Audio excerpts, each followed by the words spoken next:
Hey guys, welcome back to the channel. In today's video, we will be looking at Down the Rapids' latest update where he speaks about the Jay Slater case.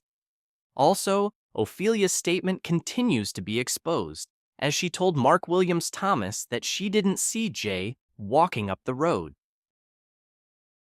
So the first thing we are going to look at in today's video is what Down the Rapids had to say about the case, because he answers some questions that people have been asking him for a long time. Twice, and I've got it on GoPro. I've never uploaded these onto YouTube, but I've still got the footage, hour long videos of literally going down into these areas. I've just never uploaded it. It's still on my GoPro now. But yeah, the reason why I didn't personally find Jay, and we were close, we were blooming close, mountain rescue, the areas I was going down into at the start, we were close, we were so blooming close. But you don't understand, like some of these drops, like blooming hell, you need chainsaws to see some of these areas. It was so bushy, you know, the cacti were the least of your blooming problems. It was the ravines and all the overgrowth, absolute madness. So yeah, it's not like a one-man mission. Like I said before, you need like 100 people. It was really lucky at the end, you know, that people did actually see Jay's body. So Down the Rapids talks about why he didn't find Jay, and says that he was very close to finding him. Now that's true, and he could have been closer than anyone else.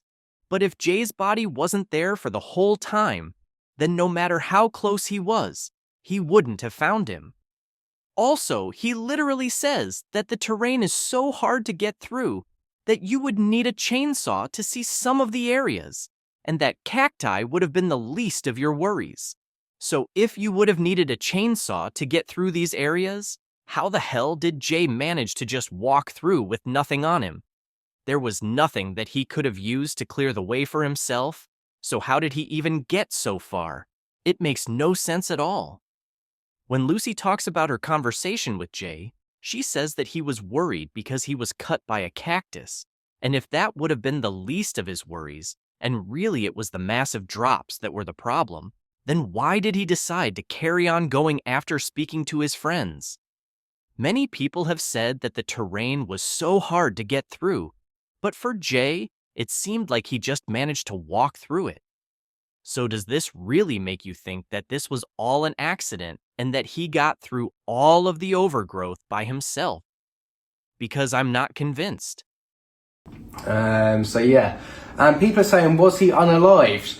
I don't believe this whatsoever. You know what, this is the bit I don't like talking about because I feel it's so disrespectful to the family. I know there's like over the what, 8-9 months people have been sitting there, and I call them conspiracy theories, and you know, all I'm saying is I don't believe in it. Me personally, I never went out there for the conspiracy theories. I said that from day one. I said I've purely come here to search. That's all I've come here for. There's no other reason for me to be here. I'm not interested in the police stuff. I'm not interested in all the other stuff people were saying on social media about you know, substances and all of this and thefts. I just wasn't interested in it. It was none of my business. I purely went out there to search, and I did my bloody best. People can say whatever they want. I tried my best.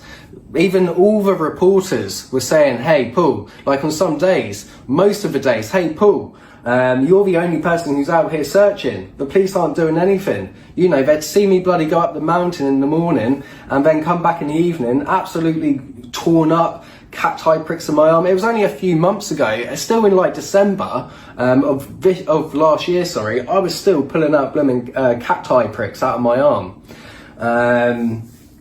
So yeah, but yeah, I don't believe, personally, I don't follow all the conspiracy theories, and I never will. I'm just not interested in the conspiracy theories. I was there to search. I wasn't there for any drama or anything like this. So yeah, I personally just don't believe it. The other reason, which I don't know if I should really talk about, is the fact that if you went to the spot where Jay was found, there's a blooming black silhouette from where his body was laying there for a month. And then all these other people are saying, oh, you know, parts of his, I don't even want to talk about that stuff. I don't want to talk about that stuff. That's not why I'm here. I'm just trying to clear up all the things I haven't answered. And the reason why I haven't answered them is because, like, I don't feel like I need to. I don't feel like I need to answer to people I don't know, like their conspiracy theories and stuff. I just feel like I don't need to. I do my own thing. I went out there to search. If people want to make wild claims.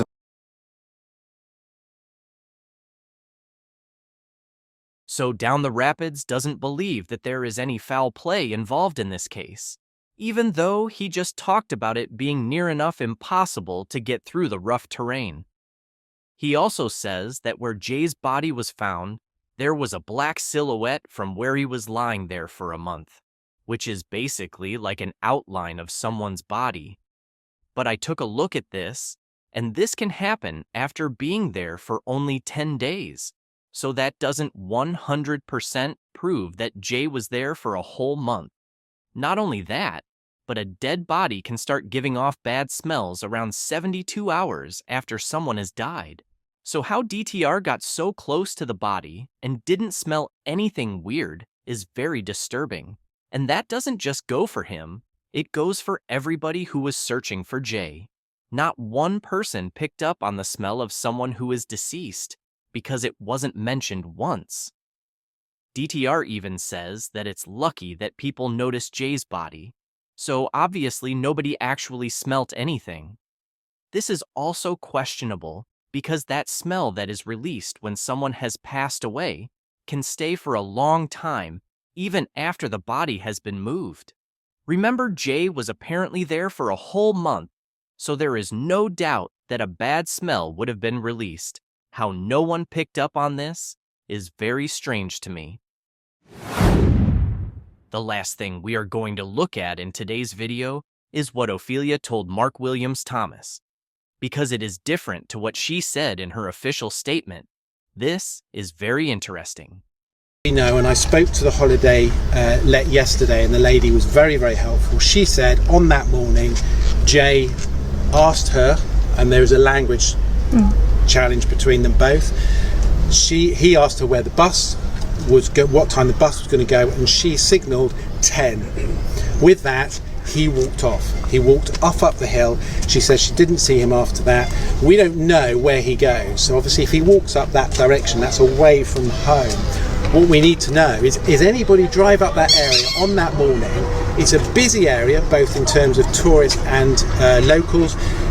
If you saw that, if you saw Jay, let us know. Anybody, let us know, give us a ring and tell us, I saw him walking a certain location, because at this present moment in time, Jay's last sighting and positive sighting is on that morning by the owner, or the woman that looks after it, walking off up towards where the bend is, and then she loses sight of him. Right. So Mark spoke to Ophelia himself, and this is what she said. They spoke about the bus times. Then he walked off. And, most importantly, she didn't see him again after that. But she says in her official statement that she saw him walking up the road 15 minutes later, and she drove past him. This was after she spoke to him at the bus stop. So what changed? Did someone who is called Ayub tell her to say that she saw Jay again, just to make sure that he is cleared and is irrelevant to the case? Because I can't understand why she would say to one person that she didn't see Jay again, then say to someone else that she did. How many inconsistencies do we need in this story for it to be investigated properly? To be fair, Mark could have given us false information, just like he has apparently done before. But until he releases his documentary and we see proof that Jay had 2 knives, and we also get the reason as to why Jay left the Airbnb in a rush, we can't confirm if Mark has given us information that is true or not. Thank you for watching. Please like and subscribe, and we will update you as we find out more.